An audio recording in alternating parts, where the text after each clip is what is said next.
اچھا، تو آج ہم ذرا گہرائی میں جا رہے ہیں 1979 کے ایرانی انقلاب سے پہلے کے زمانے میں، خاص طور پر 60 اور 70 کی دہائیاں۔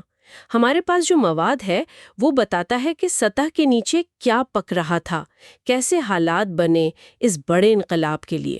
جی بالکل۔ بظاہر تو دیکھیں ایران کے شاہ رضا پہلوی اور سعودی عرب کے شاہ فیصل، ان کے تعلقات ٹھیک لگتے تھے، مگر اصل میں نظریاتی فرق بہت گہرا تھا۔ شاہ ایران کی وہ جو وائٹ ریولوشن تھی نا، ہاں، وائٹ ریولوشن، اس کا ذکر ہے مواد میں۔ یہ کیا تھی؟ یہ شاہ کی بڑی اصلاحات تھیں۔ مطلب ملک کو مغربی طرز پہ لانا چاہتے تھے وہ۔ زمین کی تقسیم، تعلیم مفت، خواتین کو ووٹ کا حق۔ ملازمتیں بھی، حتیٰ کہ جج بننے کی اجازت بھی۔ جی ہاں، یہ سب تھا، مگر ساتھ ہی ملک کو بہت تیزی سے سیکولر بنایا جا رہا تھا۔ سینما، بین الاقوامی فیسٹیول، اور شاہ فیصل نے انہیں خبردار بھی کیا تھا کہ بھئی آپ کا مذہبی طبقہ اسے آسانی سے قبول نہیں کرے گا۔ اور ان کا خدشہ درست نکلا، مطلب عوامی سطح پر بھی بے چینی تھی۔ خمینی ان کی قیادت کر رہے تھے۔ وہ سمجھتے تھے کہ یہ سب کچھ اسلام کے خلاف ہے، اسلامی شناخت پر حملہ ہے۔ صحیح۔ اور دوسرا گروہ کون سا تھا؟ دوسرا گروہ تھا کمیونسٹوں کا اور بائیں بازو کے نظریات رکھنے والوں کا، جیسے علی شریعتی کے حامی تھے۔ وہ لوگ شاہی حکومت میں کرپشن سے نالان تھے، دولت کی غیر منصفانہ تقسیم، خاص طور پر وہ جو تیل کی دولت تھی نا، اس میں بڑی بے قاعدگیاں تھیں۔ اور امریکی اثر و رسوخ کا بھی مسئلہ تھا ان کے لیے۔ بالکل، وہ اس کے بھی سخت خلاف تھے۔ اور پھر ان سب کے اوپر تھیں شاہ کی خفیہ پولیس، سواک۔ سواک، اس کا نام تو کافی آتا ہے۔ جی، بہت بدنام تھی۔ مخالفین پر تشدد، اغوا، دباؤ، یہ ان کے ہتھ کنڈے تھے۔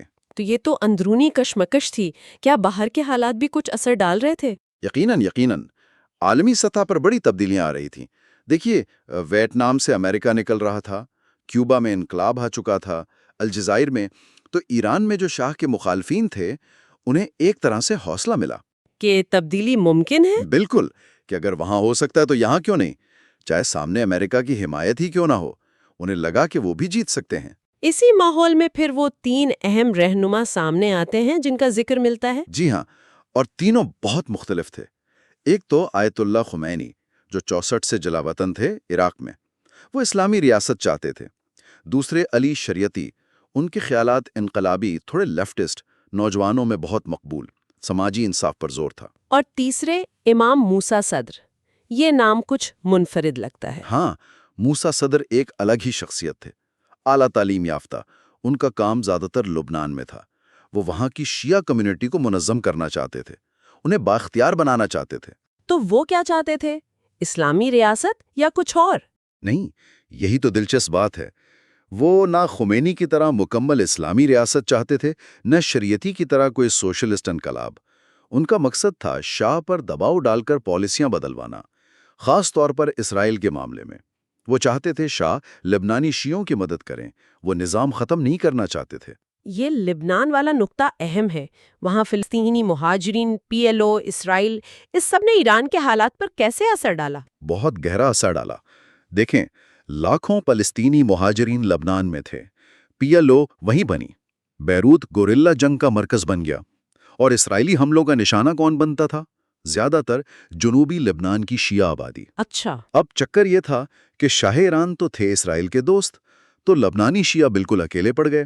جو سنی آبادی تھی وہ تو چلو مصر اور سعودی عرب کی طرف دیکھتی تھی، شیعوں کا کوئی نہیں تھا۔ تو اسی تنہائی نے انہیں خمینی کی طرف متوجہ کیا۔ بالکل، کیونکہ خمینی شاہ کے مخالف تھے، تو لبنانی شیعہ رہنما نجف گئے، خمینی صاحب سے ملے، مدد مانگی۔ پھر ایک اور اہم موڑ آیا 1977 میں، جب مصر کے صدر انور سادات نے اسرائیل سے کیمپ ڈیوڈ معاہدہ کر لیا۔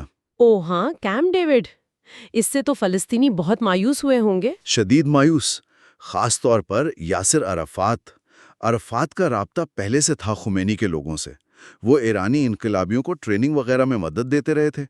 اسی دوران مبینہ طور پر ساواک نے خمینی کے بیٹے مصطفیٰ کو قتل کر دیا، تو عرفات نے تعزیت بھی کی اور فلسطینی کاز کے لیے خمینی کی حمایت بھی مانگ لی۔ اور خمینی نے حمایت دے دی؟ جی، انہوں نے قبول کر لیا۔ اس ایک قدم سے خمینی کی مقبولیت صرف شیعوں تک نہیں رہی، بلکہ سنی مسلمانوں کے ایک بڑے طبقے تک، خاص طور پر فلسطینی کاز کے حامیوں تک پہنچ گئی۔ تو مطلب 1978 آتے آتے ایران میں ایک عجیب سی صورتحال تھی، 3 بڑے لیڈر، 3 الگ الگ راستے۔ جی، صورتحال بہت پیچیدہ ہو گئی تھی۔ خمینی مذہبی انقلاب کی بات کر رہے تھے، شریعتی سماجی انصاف کی، موسیٰ صدر شاہ پر دباؤ ڈال کر اصلاحات کی، اور تینوں کی عوام میں اپنی اپنی جگہ زبردست کشش تھی۔ لوگ امیدیں لگائے بیٹھے تھے۔ اور پھر ہمارے ذرائع بتاتے ہیں کہ اسی سال 78 میں کوئی بہت ہی پر اسرار واقعہ پیش آیا۔ ہاں، ایک ایسا واقعہ جس کے بارے میں کہا جاتا ہے کہ تقریباً آدھی صدی گزر گئی، آج تک کسی کو ٹھیک سے سمجھ نہیں آیا کہ وہ کیا تھا، کیوں ہوا تھا۔ تو اگر ہم سمیٹیں تو ایرانی انقلاب کی وجہیں کیا بنی؟ شاہ کی پالیسیاں، مذہبی اور سماجی مخالفت، علاقائی حالات خاص طور پر لبنان اور فلسطین کا کردار، اور پھر یہ 3 طاقتور رہنما جو الگ الگ سمتوں میں کھینچ رہے تھے۔